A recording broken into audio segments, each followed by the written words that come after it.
You're an extremely powerful person. How many Now followers you're have you just got? stoking my ego. No, that's right. No, it's too late for that. What? But you are. How many on your various platforms? Well over 1 million.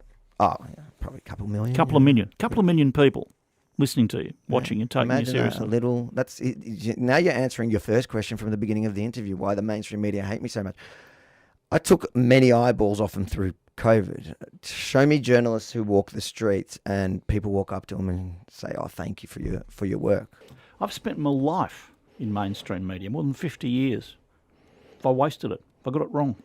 Well, when we talk about the mainstream media, let me ask you, how do you feel about it today? Hang on, I'm interviewing. Well, the truth is, I think that you're the old guard. You're the old mainstream media that had, and let's put COVID aside, I think you lost the plot during COVID, but... We'll come back to that, yep. No, yeah, we can come back to that, but... Oh, I'd like to, seriously, yeah. But I think you have integrity. You're willing to talk to both sides. The fact that we're doing this interview now, uncut, proves a point. You want to know, the mainstream media, The Guardian, last week, I did this same sort of interview with a Jewish radio station, and The Guardian did an article the next day because it was published on, and this I'm talking about in the last 2 weeks, this is the latest example. Yeah. They ran a story that they got emails from the Jewish community. I highly doubt anyone in the Jewish community except the extreme fringe left would write to The Guardian, but they said that they got emails saying that they did a long-form interview with Yemini about the book and it's on the website. Yeah. And they reached out for comment from the CEO of the Australian Jewish News. How can you have that? What did you say? No, there was nothing in it. It was like nothing in the interview. They're not talking about the interview. They're talking about the idea that they're even platforming me. I see. And the next day, the interview's gone. That's really interesting, because a number of people, I said, when it was first suggested, we have this channel. Yeah, it's a great idea, it'd be fascinating. I don't think we'll agree, but good.